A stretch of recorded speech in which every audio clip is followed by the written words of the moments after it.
আলোচনা করছি। মোকালেমার মূল বিষয় হলো সালাম এবং মডার্ন মেয়ে। আমাদের দুইজনের নাম, আমার নাম আফরিনা পারভিন। আর আমার নাম আতিকা পারভিন। হ্যালো জান, তুমি কেমন আছো? তোমাকে দেখতে খুব ইচ্ছা করছে। হ্যালো জান, তুমি কেমন আছো? তোমাকে দেখতে খুব ইচ্ছা করছে। তাই আমি শুনেছি মানুষ দুটো ডানা দিয়ে মদিনায় যেতে চায়। আর আমার কি মনে হয় জানো যায়, আমার যদি দুটো ডানা থাকতো তাহলে আমি 7 সমুদ্র 13 নদী পার করে তোমার কাছে ঝাঁপিয়ে পড়তাম। তা জান, তুমি কি করছো? হে আফরিনা, আসসালামু আলাইকুম। হে আফরিনা, হে আফরিনা। কে রে তুই? কি বলছিস? আর আমার এত সুন্দর আনন্দের মুহূর্তটা নষ্ট করে দিলি।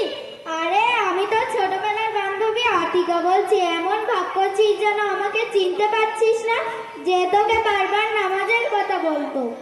ও তুই এটা কি বললি রে? আরে পাগলি, আমি তোকে সালাম দিলাম রে। ও ওই ইমাম সাহেবদের সঙ্গে সাক্ষাৎ হলে যেটা বলা হয়। হায় রে আফসোস, তুই সারা জীবন একই রয়ে গেলি। তোর মধ্যে আমি কোনো পরিবর্তন দেখলাম না। কেন? আমি আবার কি করলাম? তোর মডার্ন হওয়ার কতদিন? তুই সেই পুরনো জামানার কথা নিয়ে চলবি? ভাবতো আমাদের মতো লোকেদের সঙ্গে সাক্ষাৎ হলে বলবি হ্যালো হাউ আর ইউ, তাহলে লোকেরা বলবে মেয়েটা খুব মডার্ন। তো বুঝলি, শুনলে শোন, না শুনলে না শোন, সেটা তোর ব্যাপার। ছি ছি, তুই মুসলমান ঘরের মেয়ে নাকি? তুই জানিস না রাসূল সাল্লাল্লাহু আলাইহি ওয়াসাল্লাম হাদিস পাকের মধ্যে বলেছে, আসসালামু কবুলুল কালাম, যার অর্থ কথা বলার পূর্বে সালাম করো। তাই আমি তোকে সালাম করছি। আর তুই যে বলছিস ইংরেজিতে বলার কথা, সেটা তো ইহুদি খ্রিস্টানদের রীতিনীতি। আর আমাদের মডেল তার নয়, বরং আমাদের মডেল রাসূল সাল্লাল্লাহু আলাইহি ওয়াসাল্লাম ও তার সাহাবারা এর মডেল। তুই ইচ্ছা করলে রাসূল সাল্লাল্লাহু আলাইহি সাল্লামের সুন্নাতকে পরিত্যাগ করতে পারিস, কিন্তু আমার গায়ে এক ফোঁটা রক্ত থাকতে আমি রাসূল সাল্লাল্লাহু আলাইহি সাল্লামের সুন্নাতকে পরিত্যাগ করব না।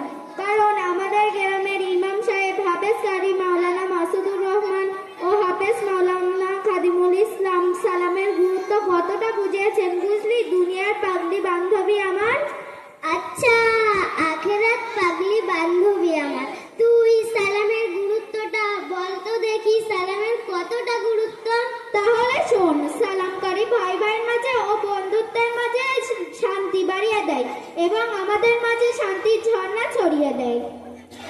ও সে নয় বুঝলাম, কিন্তু একটু উদাহরণ দিয়ে আমাকে এবং সকল দর্শককে ভালো করে বুঝিয়ে দে না বোন আমার।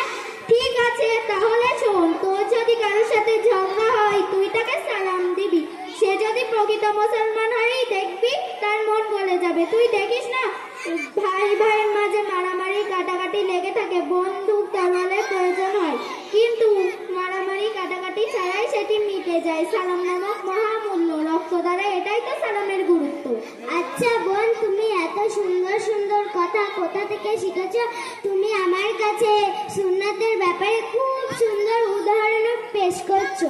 সর্বপ্রথম কথা হলো শিক্ষা দেওয়ার মালিক আল্লাহ। তবে আমি মনে করি আমাদের গ্রামের ইমাম সাহেব হাফেজ কারি মাওলানা মাসুদুর রহমান ও হাফেজ মাওলানা খাদিমুল ইসলাম সাহেব দ্বারা আমার এই শিক্ষাগুলো গ্রহণ করা সম্ভব হয়েছে।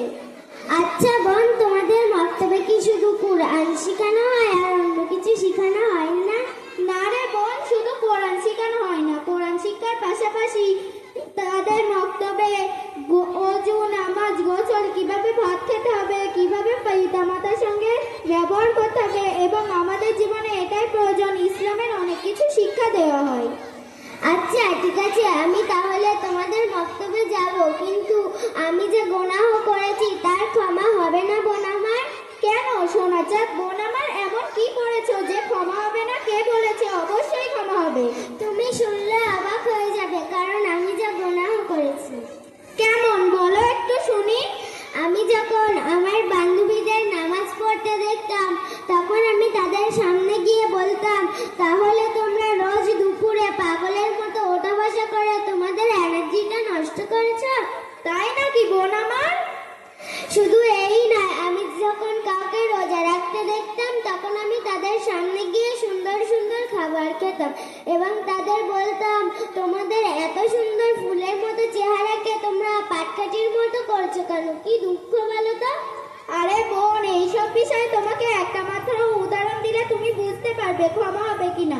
তুমি ভেবে দেখো, যদি কোনো শিক্ষার ছাত্র ছাত্রী ভুল করে পড়ে যদি সেই শিক্ষকের কাছে ক্ষমা চায়, সেই শিক্ষক অবশ্যই ক্ষমা করবে। বলো, সেই শিক্ষক অবশ্যই ক্ষমা করবে। তাহলে সেই শিক্ষকের সৃষ্টিকর্তা মহান আল্লাহ, সৃষ্টির মধ্যে যদি এমন দোয়া থাকে তাহলে শ্রেষ্ঠতার দোয়া কেমন হবে? আমি তো এটা আগে ভেবে দেখিনি। আমার মহান স্রষ্টা মহান আল্লাহ তাআলা এত দয়াময়, আল্লাহ আমাকে ক্ষমা করবে অবশ্যই। বলো। হ্যাঁ অবশ্যই। তুমি নিশির রাত্রে ঘুম থেকে উঠে ফকিরের মতো দুই হাত তোলে দুয়ার মতো দোয়া করলে আল্লাহ অবশ্যই তোমার দোয়াকে কবুল করবে। আজ আমি বিশ্বাস করছি আল্লাহ যাদেরকে সঠিক পথ দেখা ইচ্ছা করেন তাদেরকে সঠিক পথ দেখান। তাই আমি মনে করছি আমার সুভাষ পূর্ণ ফুটফুটে বান্ধবীর দ্বারা আল্লাহ আমাকে হেদায়েতের পেয়ালা পানি পান করিয়েছে। মাশাআল্লাহ, আমি আজ খুব খুশি যে প্রকৃত বান্ধবীর কাজ করতে পেরেছি। কারণ প্রকৃত বান্ধবী সে যদি তার বান্ধবীকে টানতে টানতে জান্নাতের প্রকৃত বানায়, আশা করি আমি সেটা করতে সক্ষম হব।